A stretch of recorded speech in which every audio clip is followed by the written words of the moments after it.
एक बार एक राजा की सेवा से प्रसन्न होकर एक साधु ने उसे एक ताबीज दिया और कहा कि राजन, इसे अपने गले में डाल लो और जिंदगी में कभी ऐसी परिस्थिति आएगी जब तुम्हें लगे कि बस अब तो सब खत्म होने वाला है, परेशानी के भंवर में अपने को फंसा पाओ, कोई प्रकाश की किरण नजर ना आ रही हो, हर तरफ निराशा और हताशा हो, तब तुम इस ताबीज को खोलकर इसमें रखे कागज को पढ़ना, उससे पहले नहीं।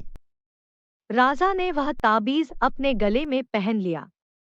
एक बार राजा अपने सैनिकों के साथ शिकार करने घने जंगल में गया। एक शेर का पीछा करते करते राजा अपने सैनिकों से अलग हो गया और दुश्मन राजा की सीमा में प्रवेश कर गया। घना जंगल और सांझ का समय। तभी कुछ दुश्मन सैनिकों के घोड़ों की टापों की आवाज राजा को आई और उसने भी अपने घोड़े को एड़ लगाई। राजा आगे आगे, दुश्मन सैनिक पीछे पीछे। बहुत दूर तक भागने पर भी राजा उन सैनिकों से पीछा नहीं छुड़ा पाया।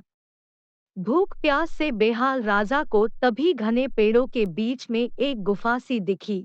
उसने तुरंत स्वयं और घोड़े को उस गुफा की आड़ में छुपा लिया और सांस रोक कर बैठ गया। दुश्मन के घोड़ों के पैरों की आवाज धीरे धीरे पास आने लगी। दुश्मनों से घिरे हुए अकेले राजा को अपना अंत नजर आने लगा। उसे लगा कि बस कुछ ही क्षणों में दुश्मन उसे पकड़कर मौत के घाट उतार देंगे। वो जिंदगी से निराश हो ही गया था कि उसका हाथ अपने ताबीज पर गया और उसे साधु की बात याद आ गई। उसने तुरंत ताबीज को खोलकर कागज को बाहर निकाला और पढ़ा। उस पर्ची पर लिखा था, यह भी कट जाएगा। राजा को अचानक ही जैसे घोर अंधकार में एक ज्योति की किरण दिखी। डूबते को जैसे कोई सहारा मिला। उसे अचानक अपनी आत्मा में एक अकथनीय शांति का अनुभव हुआ। उसे लगा कि सचमुच यह भयावह समय भी कट ही जाएगा, फिर मैं क्यों चिंतित हूँ। अपने प्रभु और अपने पर विश्वास रख उसने स्वयं से कहा कि हाँ, यह भी कट जाएगा। और हुआ भी यही। दुश्मन के घोड़ों के पैरों की आवाज पास आते आते दूर जाने लगी। कुछ समय बाद वहां शांति छा गई।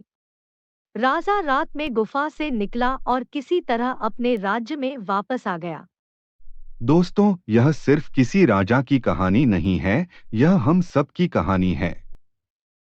हम सभी परिस्थिति, काम, तनाव के दबाव में इतने जकड़ जाते हैं कि हमें कुछ सूझता नहीं है। हमारा डर हम पर हावी होने लगता है, कोई रास्ता, समाधान दूर दूर तक नजर नहीं आता, लगने लगता है कि बस अब सब खत्म है ना। जब ऐसा हो तो 2 मिनट शांति से बैठिए, थोड़ी गहरी गहरी सांसें लीजिए, अपने आराध्य को याद कीजिए और स्वयं से जोर से कहिए, यह भी कट जाएगा। आप देखिएगा, एकदम से जादू सा महसूस होगा और आप उस परिस्थिति से उबरने की शक्ति अपने अंदर महसूस करेंगे। आजमाया हुआ है, बहुत कारगर है। आशा है जैसे यह सूत्र मेरे जीवन में मुझे प्रेरणा देता है, आपके। ऐसी और भी वीडियोस देखने के लिए हमारे channel Siya jokes and stories को सब्सक्राइब कीजिए और बेल आइकन दबाना मत भूलिएगा ताकि हमारी वीडियो का नोटिफिकेशन आपको सबसे पहले मिल सके। और हमारी वीडियो को ज़्यादा से ज़्यादा लाइक कीजिए एंड शेयर कीजिए। Thank you.